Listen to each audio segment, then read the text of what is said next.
some people are going to try to blame the military and blame the, other diplomats for this, but no, in order to invade the space and airspace, even to protect our own people in another country, you've got to get some a higher authority. You know, some field guy can't say, okay, off the coast of Libya, you know, bring in the aircraft carrier and bring in the airplanes. They can't do that. They need to receive their orders from a higher authority. That higher authority, well, you know, that's like the State Department. That would have been Hillary Clinton, Barack Obama, president. I mean, when your ambassador is being attacked, do you not think it's important that your president should be notified? Do you not think it's important for your president to be on hand and making decisions? They're his employees. You know, he keeps reminding us that, hey, Hillary Clinton works for me. I'm president. Well, this ambassador and the Libyan ambassador worked for you too.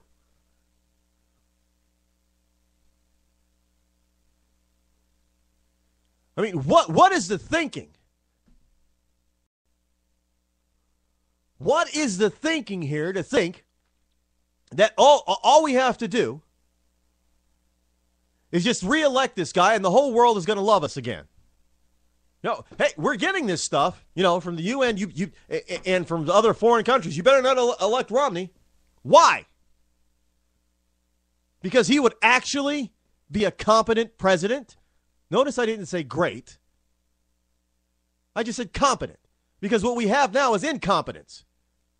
What we have now is arrogance. What we have now is idiocy. What we have now is a dereliction of duty.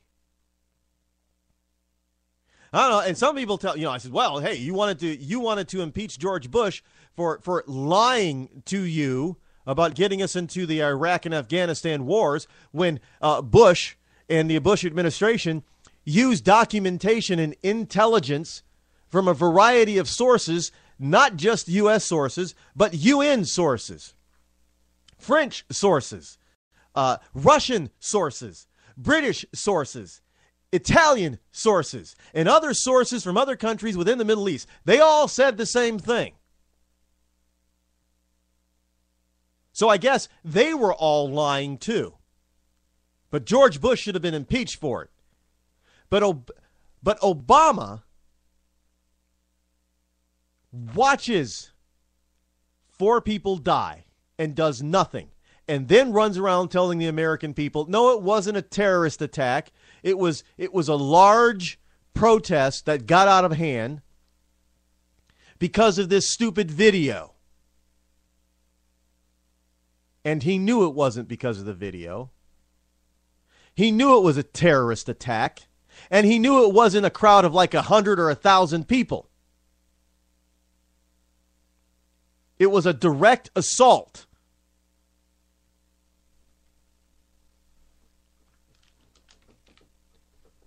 Now, I don't know about you, but dereliction of duty and then lying about it is definitely, in my book, an impeachable. That's a high crime.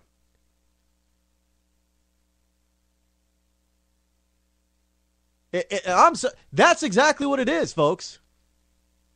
I'm accusing Obama of dereliction of duty. If what we know now stands up, if it is the actual truth that they knew what was going on within 2 hours after the start of the attack, and that the ambassador and the 3 other Americans were still alive at the time, and they did nothing. They had live video, and they did nothing. That's dereliction of duty.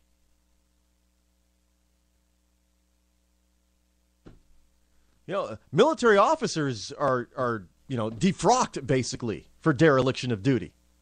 They lose everything. They lose their commission. They lose, being a commissioned officer. They lose their commission. They lose their pension. They lose all benefits, rights thereof of a military officer. They're done. Dishonorable discharge. Dereliction of duty is a serious crime. And people have gone to jail for dereliction of duty in this country. It's a serious crime. It is a high crime.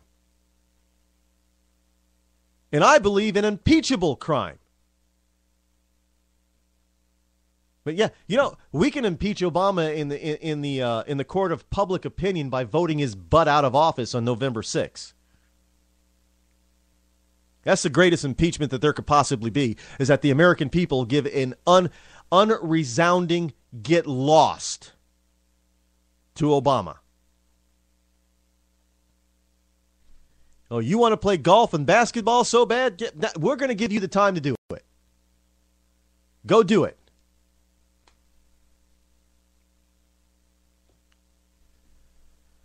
Feel free. At least we won't be paying you to do it.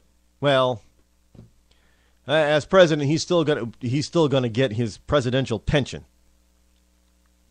Although, if you are impeached and then convicted and removed from office, no, it's just you don't get it. There are two ways that you can fire a president. One is by voting him out of office every 4 years, or if he commits a crime, impeaching him and then convicting him, because once he's convicted, he's removed. That's it. He's no longer president. And you can say, well, impeaching him will do it. No. Clinton was impeached, remember that? But he wasn't convicted. Impeachment is basically, for you neophytes, is like a grand jury.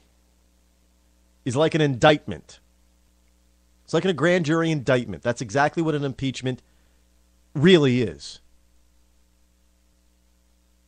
The grand jury of the House of Representatives convenes. They argue. They get witnesses. They mull the evidence that they have that is presented, just like a prosecutor to a grand jury when they're looking to get somebody indicted to put him on trial. They say, yeah, it looks like there's enough evidence to bring this to trial. Instead of indict, we're going to impeach the president. The impeachment proceedings, just like an indictment proceeding, then proceeds to criminal court. The Senate. The Senate will then, call witnesses. They will basically have a trial. The president will have a lawyer or a defender there defending the president's actions or inactions or what have you. There'll be a prosecutor that'll be trying to convict or to gain a conviction of the president. And then the Senate votes to impeach or to convict on impeachment or not convict. Basically, guilty or not guilty. If found guilty, the president is immediately stripped of his presidential powers and duties and is removed from power. At that particular point, the president may also face civil criminal charges, where in such a case, he could actually go to jail. But in such a case, he is most likely going to be pardoned of all a civil criminal activity from the incoming president, which would be his vice president. Although, if I were Obama, I wouldn't trust Joe Biden to have your back. I really wouldn't. But folks, you got to understand, this guy knew. He cannot say he didn't know. If he didn't know, then he needs to fire his entire staff. Because there is no way in hell that the president should not know what the hell is going on with one of his ambassadors while it's happening, when everybody else knows. I don't care if he's in the bedroom with the missus, getting a little something. You know what I'm saying? I don't care. You knock on the door, Mr. President. We've got a serious situation, sir. Life and death. Embassy being attacked. You interrupt. Politely? Yes. Screw politely. Bang on the damn door. People's lives were at stake.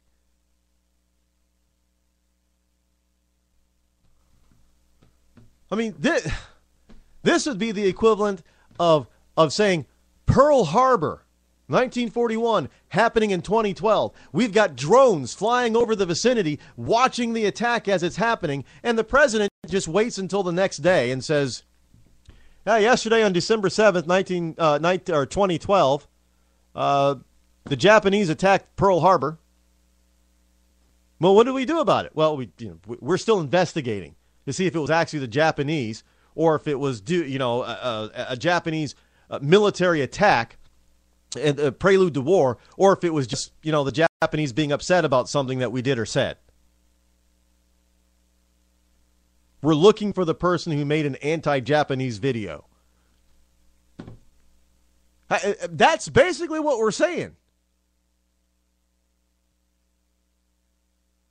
I mean, you people, you got to seriously think about that. That's exactly what they're trying to tell you from the Obama administration. The equivalent is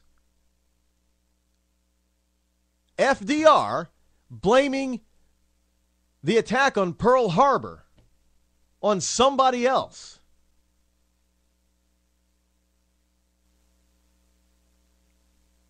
And refusing to call the Empire of Japan's attack, of Imperial Japan's attack, as an act of war. An attack on our embassy is an act of war. That is a standard understanding across the world.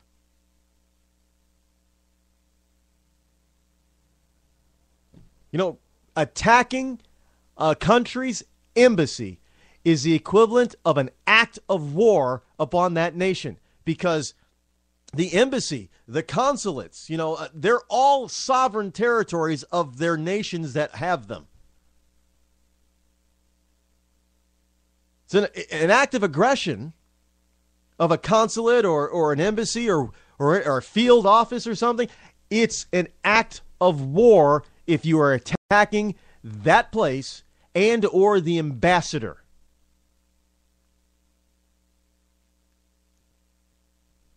So even if it were a mob that got out of hand, it was an act of war.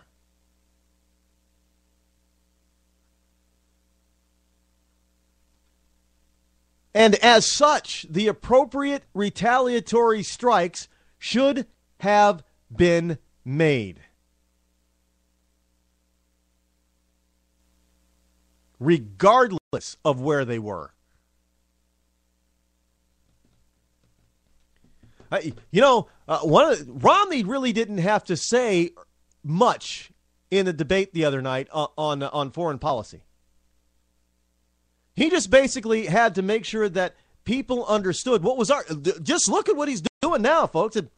Hell, if I were Romney, I just look into the camera and I looked into the moderator's eyes and I just basically, you know what? I don't really have to tell you what he's doing wrong. Look at his policies for all over the world, how they're unraveling. 4 dead Americans, including an ambassador. An ambassador has not been killed in the field in over 30 years. He's the first under Obama. And he did nothing. I don't have to say much. He sucks. And I'm not going to be worse than that. Hell, I don't know how you can be worse than that. Well, I guess, you could be a guy who just sort of, surrender. Don't think that Obama wouldn't surrender. And, talking about the military action, I mean, this guy has no clue about military. Hey, we have fewer naval ships today than we did in 1916. We have fewer naval ships today than we did in 1950 when we started scrapping all of those ships that we had during World War II. I mean, well, you can't really go by World War II because we were in war, so we were building ships like crazy. I don't care how advanced our ships are. When you have a competitor, a potential enemy in China, who is